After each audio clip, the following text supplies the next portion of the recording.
53 menit menjelang CPI. Agak gimana gitu ya. Nah, di sini sebenarnya belum ada yang masuk prediksinya, tapi udah banyak yang menduga-duga nih, ya kan. Menduga-duga sebelumnya 0,5 dan pokoknya intinya adalah turun ya. Jadi kalau kita lihat apakah akan naik atau turun, ya kalau kita lihat dari DXY kelihatan jelas untuk saat ini dia arahnya adalah bearish, turun. Artinya bisa jadi CPI itu kan biasanya itu gambaran udah ada orang di market gitu ya. Nah jadi orang yang di market udah bergejolak, udah memberikan dampak, memberikan efek sebelumnya, sehingga Bitcoin kemarin ngepam juga gitu ya. Nah kalau misalnya CPI jelek, bisa jadi Bitcoin tuh gak jadi ngepam, tapi kayaknya CPI-nya bagusnya dalam artian bad for USD ya, bad for USD and good for crypto ataupun aset beresiko lainnya gitu ya. Kayak emas mungkin lagi naik, emas juga lagi naik ya, kayak Bitcoin juga sih, emas lagi naik.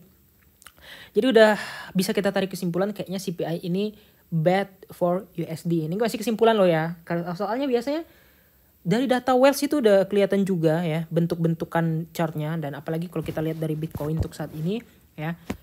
Untuk Bitcoin kayaknya belum terlalu signifikan mengalami correction ya, dan juga masih di area yang sama ya. Dan apakah akan ngepam ya, kita lihat aja. Kayaknya kalau DXY good, ini bakal ngepam sih, yakinnya akan ngepam gitu ya. Nah tapi bisa jadi ada skenario lanjutannya, itu adalah ketika CPI itu bagus ya, Bitcoin akan dump duluan. Orang akan berpikir lah, aneh banget gitu ya, kan itu sering terjadi ya. Jadi akan ada manipulasinya dulu, misalnya datanya keluarnya sesuai ekspektasi misalnya ya kan. Nah kemudian dia turun dulu, orang lagi mikir lah, masa turun gitu kan. Nah orang juga malah ikut FOMO nih, ada apa nih, mungkin ada data yang belum keluar atau apa, karena mereka kan cuma fokus sama data CPI-nya itu sendiri gitu ya. Nah kemudian mereka ikut FOMO, misalnya sell, kemudian baru data yang sebenarnya itu bagus langsung naik gitu. Itu sering banget kejadian yang kayak gitu. Nah jadi pada intinya kita mau tahu dulu data yang sebenarnya ya, datanya yang paling utama untuk kita tunggu di CPI ini naik atau turun dari bulan lalu.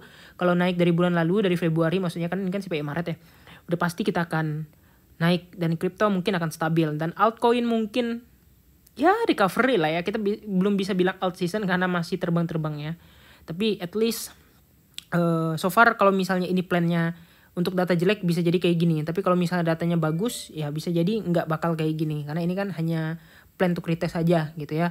Kalau misalnya pun hanya tertahan di area 298 untuk angka Fibonacci-nya, ini nggak bakal koreksi yang jauh-jauh sih, dan masih aman-aman aja sejauh ini gitu ya. Oke, kira-kira gitu aja, semoga bermanfaat, dan dolar mungkin udah saatnya untuk terjun ya, karena tahun lalu udah naiknya sejauh setinggi mungkin, dan kita lihat aja dampaknya di market. Harusnya sih good, soalnya emas juga lagi naik-naiknya. Oke, kira-kira yang gitu aja. Jangan lupa untuk like dan subscribe. See you in the next video. Bye bye.